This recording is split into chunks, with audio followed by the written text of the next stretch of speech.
പണ്ട് ഒരു തമാശ കഥ പറയാറുണ്ട്. ഒരു DYSP മരിച്ചു. അടുത്ത ദിവസം അദ്ദേഹത്തിന്റെ വീട്ടിലേക്ക് ഒരു ഫോൺ കോൾ വന്നു. അദ്ദേഹത്തിന്റെ ഭാര്യയാണ്, DYSPയുടെ ഭാര്യയാണ് ഫോൺ എടുത്തത്. വിളിച്ച ആൾ ചോദിക്കുന്നു, DYSPയുടെ വീടല്ലേ? ഭാര്യ പറഞ്ഞു, അതെ. മറ്റേ ആൾ ചോദിച്ചു, DYSPക്ക് ഒന്ന് കൊടുക്കാമോ? അദ്ദേഹത്തിന്റെ ഭാര്യ പറഞ്ഞു, അദ്ദേഹം ഇന്നലെ മരിച്ചുപോയി. ഫോൺ വെച്ചു. 2 മിനിറ്റ് കഴിഞ്ഞപ്പോൾ വീണ്ടും ഫോൺ റിങ് ചെയ്തു. അതേ ചോദ്യം, DYSPക്ക് ഒന്ന് കൊടുക്കാമോ? അദ്ദേഹത്തിന്റെ ഭാര്യ വീണ്ടും പറഞ്ഞു, അദ്ദേഹം ഇന്നലെ മരിച്ചുപോയി. ഫോൺ വീണ്ടും താഴെ വയ്ക്കുന്നു. 1 മിനിറ്റ് കഴിഞ്ഞതും ഫോൺ വീണ്ടും അടിച്ചു. അതേ ചോദ്യം, അതേ ശബ്ദം. അപ്പോൾ DYSPയുടെ ഭാര്യയ്ക്കൊരു സംശയം. അവർ ചോദിച്ചു, നിങ്ങളല്ലേ നേരത്തെ വിളിച്ചത്? വിളിച്ചയാൾ പറഞ്ഞു, അതെ. അതിനു മുമ്പ് വിളിച്ചത് നിങ്ങൾ തന്നെയല്ലേ? അതെ. ഭാര്യ പറഞ്ഞു, ഞാൻ പറഞ്ഞല്ലോ DYSP ഇന്നലെ മരിച്ചുപോയി എന്ന്. പിന്നെയും എന്തിനാണ് അതേ ചോദ്യം ചോദിച്ചുകൊണ്ടേയിരിക്കുന്നത്? അയാളുടെ മറുപടി ഇങ്ങനെയായിരുന്നു, ഒന്നുമില്ല മാഡം, DYSP മരിച്ചു എന്ന് കേൾക്കാൻ നല്ല സുഖം എന്ന്. അതുപോലെയാവരുത്. നമ്മൾ മരിക്കുമ്പോൾ മറ്റുള്ളവർ ആഹ്ലാദിക്കുന്ന സാഹചര്യം നമ്മളായിട്ട് സൃഷ്ടിക്കരുത് എന്നർത്ഥം. ജീവിച്ചിരിക്കുന്ന സമയത്ത് നമ്മൾ എന്ത് ബാക്കി വെക്കുന്നു എന്നതിനനുസരിച്ചാണ് ലോകം നാളെ നമ്മളെ ഓർക്കുക എന്ന്. നമ്മുടെ മരണശേഷം മറ്റുള്ളവർ നമ്മളെക്കുറിച്ച് എങ്ങനെ വിലയിരുത്തുന്നു എന്നുള്ള കാര്യം കാണാനോ അനുഭവിക്കാനോ നമുക്ക് പറ്റില്ല. ഒരുപക്ഷെ നൊബേൽ പ്രൈസിന്റെ ഉപജ്ഞാതാവായ ആൽഫ്രഡ് നൊബേലിന് മാത്രമായിരിക്കും ഈ ലോകത്ത് അങ്ങനെ ഒരു അവസരം കിട്ടിയിട്ടുണ്ടാവുക. ആ കഥ കേട്ടിട്ടില്ലേ? ഡൈനാമിറ്റിന്റെ കണ്ടുപിടുത്തത്തോടു കൂടി ആൽഫ്രഡ് നൊബേൽ ലോകത്തിലെ ഏറ്റവും വലിയ കോടീശ്വരന്മാരിൽ ഒരാളായിട്ട് മാറി.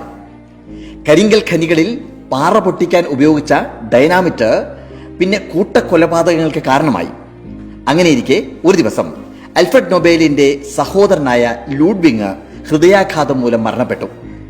മരിച്ചത് ആൽഫ്രഡ് ആണെന്ന് കരുതിയിട്ട് ഒരു ഫ്രഞ്ച് പത്രം അദ്ദേഹത്തിന്റെ മരണം വെണ്ടയ്ക്ക അക്ഷരത്തിൽ അച്ചടിച്ചത് ഇങ്ങനെയായിരുന്നു, അതായത് മരണത്തിന്റെ മൊത്ത വ്യാപാരി ആൽഫ്രഡ് നൊബേൽ അന്തരിച്ചു. ഈ വാർത്ത വായിച്ച് സാക്ഷാൽ നൊബേൽ ഞെട്ടി. താൻ മരണപ്പെട്ടാൽ ഇങ്ങനെയായിരിക്കില്ലേ നാളെ ലോകം തന്നെയും വിലയിരുത്തുക എന്ന കുറ്റബോധത്തിൽ നിന്നാണ് നൊബേൽ സമ്മാനം എന്ന ആശയം അദ്ദേഹത്തിന്റെ മനസ്സിൽ ഉണ്ടാവുന്നത്. തന്റെ സമ്പാദ്യത്തിന്റെ 94% അദ്ദേഹം ഇതിനായിട്ട് മാറ്റിവെച്ചു.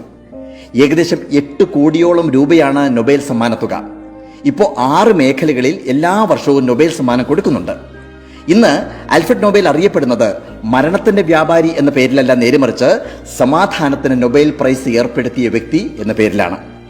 അതാണ് പറഞ്ഞത്, ഭൂതകാലം എങ്ങനെയൊക്കെയോ ആവട്ടെ, ഇനിയുള്ള നമ്മുടെ നാളുകൾ നമുക്ക് മനോഹരമാക്കാം എന്ന്, നന്മ നിറഞ്ഞതാക്കാം. പക്ഷെ ഒരു കാര്യം, അനുകരണമല്ല ആവശ്യം, പുതിയ പുതിയ ആശയങ്ങളാണ്.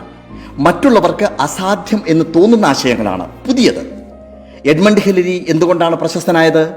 അന്നേ വരെ ആർക്കും തോൽപ്പിക്കുവാനാവാത്ത രീതിയിൽ എവറസ്റ്റ് കൊടുമുടിയുടെ മുകളിൽ കയറിയതിന്റെ പേരിലാണ് അദ്ദേഹം പ്രശസ്തനായത്. അതോടെ ഹിലരിയുടെ പേര് ചരിത്രത്തിന്റെ ഭാഗമായിട്ട് മാറി. അതിനുശേഷം എത്രയോ ആളുകൾ എവറസ്റ്റ് കൊടുമുടിയെ കീഴടക്കിക്കൊണ്ടേയിരുന്നു. അതൊന്നും വാർത്തയാകാത്തത് അതെല്ലാം ആവർത്തനം ആയതുകൊണ്ടാണ്. അപ്പോൾ 3 കാര്യങ്ങൾ ഇവിടെയും പ്രധാനമാണ്. പുതിയ ആശയമായിരിക്കണം, നന്മയുള്ളതായിരിക്കണം, കാലം ഓർമ്മിക്കപ്പെടുന്നത് ആയിരിക്കണം. അപ്പോഴേ അത് ചരിത്രത്തിന്റെ പുസ്തകത്തിൽ രേഖപ്പെടുത്തും. അതുകൊണ്ട് പ്രതിസന്ധികൾ പറഞ്ഞിരിക്കാതെ, അസാധ്യം എന്ന് മറ്റുള്ളവർ പറയുന്നതിന് ചെവി കൊടുക്കാതെ പ്രവർത്തിച്ചുകൊണ്ടേയിരിക്കുക.